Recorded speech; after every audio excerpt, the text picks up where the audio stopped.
ಈ ದಿವಸ ರಾಷ್ಟ್ರೀಯ ಅಹಿಂದ ಸಂಘಟನೆ ವತಿಯಿಂದ ಮುಖ್ಯವಾಗಿ ನಾವುಗಳು ಸುದ್ದಿಗೋಷ್ಠಿ ಮಾಡುತ್ತಿರುವ ವಿಚಾರ ಏನಂದ್ರೆ, ಕರ್ನಾಟಕ ರಾಜ್ಯದಲ್ಲಿ 136 ಸ್ಥಾನವನ್ನು ಪಡೆದು ಅಹಿಂದ ಮತಗಳು 75% ಕಾಂಗ್ರೆಸ್ ಪಕ್ಷಕ್ಕೆ ಕೈ ಹಿಡಿದು ಸರ್ಕಾರವನ್ನ ರಚನೆ ಮಾಡಿ ಒಳ್ಳೆ ಆಡಳಿತವನ್ನ ಕರ್ನಾಟಕ ರಾಜ್ಯದ ಎಲ್ಲ ಜನರಿಗೂ ಸರ್ವ ಸಮಾನವಾಗಿ ಸಮಪಾಲನ್ನ ನೀಡುತ್ತಿರುವ ಸನ್ಮಾನ್ಯ ಸಿದ್ದರಾಮಯ್ಯನವರು ಸರ್ಕಾರವನ್ನ ಮುನ್ನಡೆಸಿಕೊಂಡು ಹೋಗ್ತಾ ಇದ್ದಾರೆ.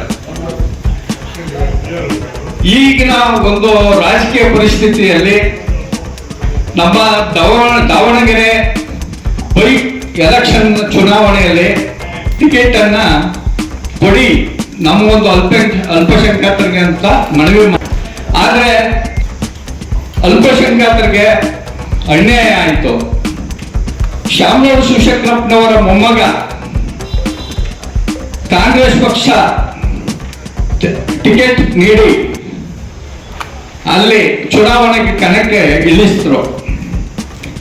ಅದರಲ್ಲಿ ಮುಖ್ಯವಾಗಿ ಅಲ್ಪಸಂಖ್ಯಾತರು 70,000 ಮತಗಳ ಒಂದು ದಾವಣಗೆರೆ ದಕ್ಷಿಣ ಕಾಂಗ್ರೆಸ್ ಪಕ್ಷವನ್ನ ಕೈ ಹಿಡಿಯುವ ಮುಖ್ಯವಾಗಿ ಮತದಾರರು.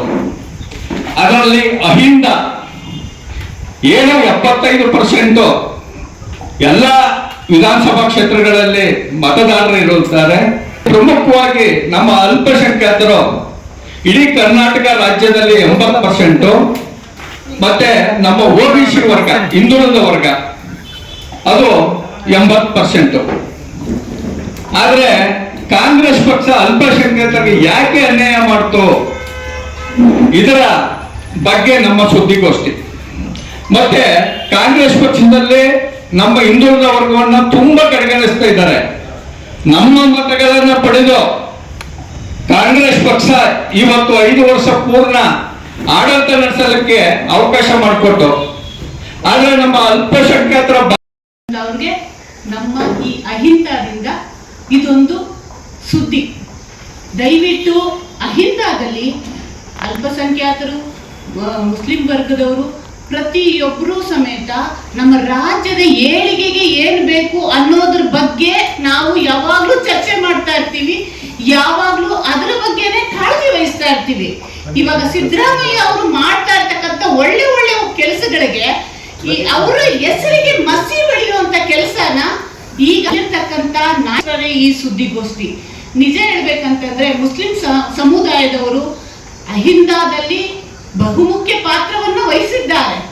ಜೊತೆಗೆ ಏನ್ ಅವ್ರಿಗೆ ಕರ್ನಾಟಕದಲ್ಲಿ 13% ಅವ್ರಿಗೆ ವೋಟರ್ ಐಡಿಗಳು ಅಂದ್ರೆ ವೋಟರ್ ಪವರ್ಸ್ ಇದೆ. ಜನ ಮುಸ್ಲಿಮ್ಸ್ ಇದ್ದಾರೆ, ಆದ್ರೆ MLAಗಳು ಎಷ್ಟು ಜನ ಇದ್ದಾರೆ? 4% ಇದ್ದಾರೆ. ಇವರು ಮೀಸಲಾತಿ ಅಂತ ಬೇರೆ ಎಲ್ಲಾ ಜನಾಂಗದಲ್ಲೂ ಒಳ ಮೀಸಲಾತಿಗಳನ್ನ ಕೇಳ್ತಾ ಇದ್ದಾರಲ್ವಾ, ಮುಸ್ಲಿಂ ಅವರು ಅದನ್ನೇ ಕೇಳ್ತಾ ಇದ್ದಾರೆ. ಅದು ಕೇಳಿದ್ದು ಅವ್ರ ಹಕ್ಕನ್ನ ಕೇಳಿದ್ದೆ ಇಲ್ಲಿ ತಪ್ಪಾಯ್ತಾ ಅನ್ನೋ ಪ್ರಶ್ನೆ ಇಲ್ಲಿ ಉದ್ಭವ ಆಗತ್ತೆ. ನಾವು ಈ ಕರ್ನಾಟಕದಲ್ಲಿ ಪ್ರತಿಯೊಬ್ಬ ವ್ಯಕ್ತಿಗೆ ತನ್ನದೇ ಆದಂತ ಅಧಿಕಾರ ಇದೆ, ಹಕ್ಕಿದೆ, ಕೇಳುವಂತ ಜವಾಬ್ದಾರಿ ಸಮೇತ ಇದೆ. ಯಾವ ವ್ಯಕ್ತಿ ಏನೂ ಹಕ್ಕು ಕೇಳ್ದಿರಾ ತನ್ನ ಜವಾಬ್ದಾರಿಗಳನ್ನ ಮರ್ತೋಗ್ತಾನೆ, ಅವನು ಸತ್ತೋದಂಗ ಲೆಕ್ಕ. ಅವನು ಈ ಸಮಾಜಕ್ಕೆ ಬೇಡದಂತ ವ್ಯಕ್ತಿ ಆಗ್ತಾನೆ. ಅದು ಒಂದು ಟಿಕೆಟ್ ಕೇಳಿರ್ತಾರೆ ಸರ್ಕಾರಕ್ಕೆ, ಆ ಟಿಕೆಟ್ ಕೊಡದೆ ಕಾರಣ ಅಲ್ಲಿನ ಜನ ಸಾಕಷ್ಟು ಸುಮಾರು 11-15 ಜನ ಅಲ್ಪಸಂಖ್ಯಾತರು ಅಲ್ಲಿ ಚುನಾವಣೆಯಲ್ಲಿ ಶಾಮನೂರು ಶಿವಶಂಕರ್ ಹೇಳಿದ್ರು, ಈ ಮುಂದಿನ ಚುನಾವಣೆಯಲ್ಲಿ ನಾವು ಅಲ್ಪಸಂಖ್ಯಾತರಿಗೆ ನಿಲ್ಲಿಸ್ತೀವಿ ಅಂತ. ಅವರು ಕಾಲ ಇದರಿಂದ ಅವ್ರು ತೀರ್ಕೊಂಡಿರ್ತಾರೆ. ಆದರೆ ಸುರ್ಜಿವಾಲ ಅವರು ನಮ್ಮ KPCC ಅಧ್ಯಕ್ಷರು AIC ಅವರು ಎಲ್ಲರೂ ಸೇರ್ಕೊಂಡು ಇವರು ಟಿಕೆಟ್ ಕೊಡ್ತಾರೆ. ಆದರೆ ಅನುಭವಸ್ಥರಿಗೆ ಕೊಡೋದು ತಪ್ಪ, ಅನುಭವಸ್ಥರು ಕೇಳಿದ್ದು ತಪ್ಪ. ಈಗ ಹಾಗಾಗಿ ನಮ್ಮ ಅಲ್ಪಸಂಖ್ಯಾತರ ರಾಜ್ಯ ನಾಯಕರಿಗೆ ಕಡೆಗಣಿಸಿ ಅವರಿಗೆ ಪಕ್ಷದಿಂದ ಉಚ್ಚಾಟನೆ ಮಾಡಿದ್ದು ತಪ್ಪು. ಇನ್ನು ಮುಂದೆ ಏನಾದರೂ ಇದೇ ರೀತಿ ಮಾಡಿದ್ರೆ ನಮ್ಮ ಮುಂದಿನ ನಡೆ, ನಮ್ಮ ಅಹಿಂದ ವರ್ಗದ ನಡೆ ಏನಿರುತ್ತೆ ಅಂದ್ರೆ ಪಕ್ಷದ ವಿರೋಧವಾಗಿರುತ್ತೆ. ಯಾಕಂದ್ರೆ ಮುಂದಿನ ದಿನಗಳಲ್ಲಿ ಅಲ್ಪಸಂಖ್ಯಾತರ ಅನಿವಾರ್ಯ ಅಲ್ಲ. ಈಗ ಹೇಳ್ತಾರೆ ನಾವು ಚುನಾವಣೆಯಲ್ಲಿ ಹಿಂದುಳಿದ ವರ್ಗ ಹಾಗೂ ಅಲ್ಪಸಂಖ್ಯಾತರು ಪರಿಶಿಷ್ಟ ಜಾತಿ ಪರಿಶಿಷ್ಟ ಪಂಗಡ ಕಾಂಗ್ರೆಸ್ಗೆ ಬೆಂಬಲಿಸಿದ್ದರು. ಅತಿ ಹೆಚ್ಚಿನ ಬಹುಮತ ಪಡೆದು ನಮಗೆ ಏನಾದರೂ ಸಹಾಯ ಮಾಡಬಹುದು ಅಂತ ತಿಳಿದಿದ್ದರು. ಹಿಂದುಳಿದ ವರ್ಗ ಅಲ್ಪಸಂಖ್ಯಾತ ಮತ್ತು ಪರಿಶಿಷ್ಟ ಜಾತಿ ಪರಿಶಿಷ್ಟ ಪಂಗಡ ಮುಂದೆ ಚುನಾವಣೆಯಲ್ಲಿ ಕಾಂಗ್ರೆಸ್ ಅಕ್ಕಾಡಿಗಳಿದ್ದರೆ ಆಶ್ಚರ್ಯವಿಲ್ಲ. ಆಗ ಯಾಕೆ ಕಾಂಗ್ರೆಸ್ ಹೈಕಮಾಂಡ್ ಕರ್ನಾಟಕ ಕೆಪಿಸಿ ಅಧ್ಯಕ್ಷ ಸಾಮಸಿ ಉದ್ದಪ್ಪ ಅವರಿಗೆ ಕ್ರಮ ಕೈಗೊಳ್ಳಿಲ್ಲ, ಯಾಕೆ ತಿಳಿಸಿ. ಟಿವಿ ಮಾಧ್ಯಮಗಳ ಮುಂದೆ ಜಮೀರ್ ಯಾರು, ನಮ್ಮ ಕ್ಷೇತ್ರಕ್ಕೆ ಅವರಿಗೆ ಏನು ಸಂಬಂಧ ಎಂದು ಹೇಳಿದರು.